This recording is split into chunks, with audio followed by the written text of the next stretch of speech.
கண்மணி அன்போடு தாடு நான் இருந்து கடுமே. பாட்டாக படிச்சிட்டியா? அப்ப நானும் முதல்ல கண்மணி சொன்னல, இங்க பொன்மணி போட்டுக்க. பொன்மணி, உன் வீட்டுல சௌக்கியமா? நான் இங்க சௌக்கியம். வீட்டு சௌக்கியமா? நான் இங்க சௌக்கியமே. ஒன்னு நினைச்சு பார்க்கும்போது கவிதை மனசுல அருவி மாதிரி கொட்டுது. ஆனா அதை எழுதணும்னு உட்காந்தா அந்த எழுத்துதான் வார்த்தை. பாக்கையில் அவர் கொட்டது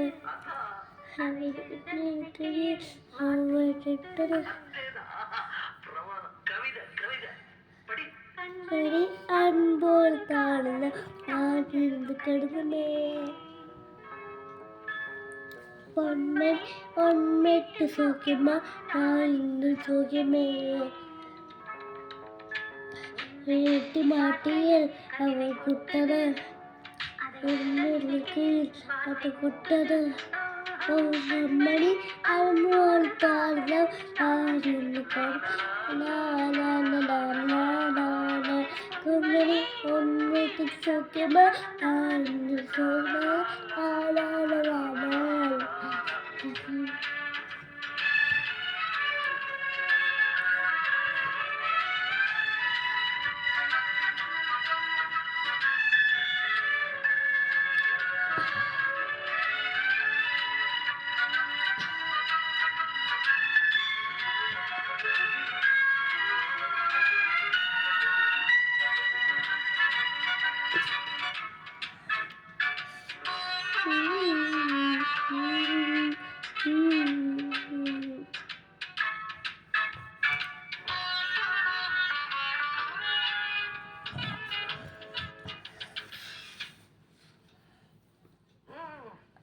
எனக்கு உண்டான காயம் அது தன்னால ஆறிடும். அது என்னமோ தெரியல, என்ன மாயமோ தெரியல, எனக்கு ஒண்ணுமே ஆவறது இல்லை. இது எழுதிக்க, நடுவுல மானே தேனே பொன்மானே இதெல்லாம் போட்டுக்கணும். பாரு, எனக்கு என்ன காயம்னாலும் உன் உடம்பு தாங்கிடும். உன் உடம்பு தாங்குமா?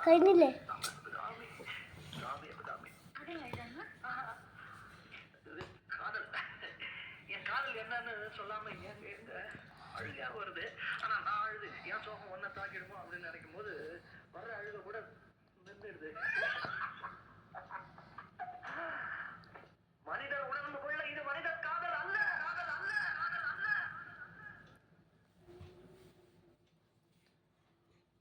அதையும் தாண்டி புனிதமான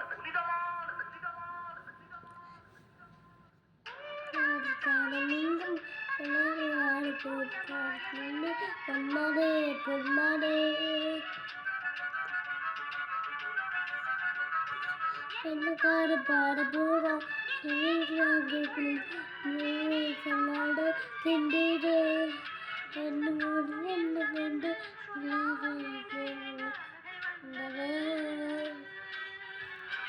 என்ன கூடு சொல்லி பட்டம்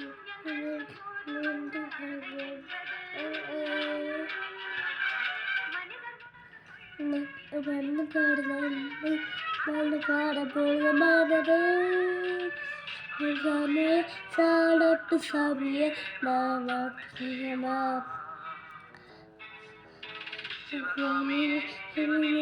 பாடிய கடவுளுக்கு புதம்மா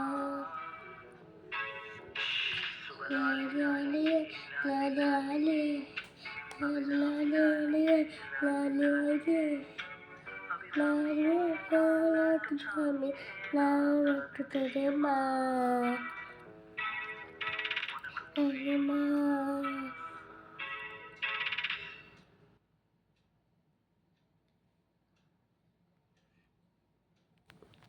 കഴിഞ്ഞു.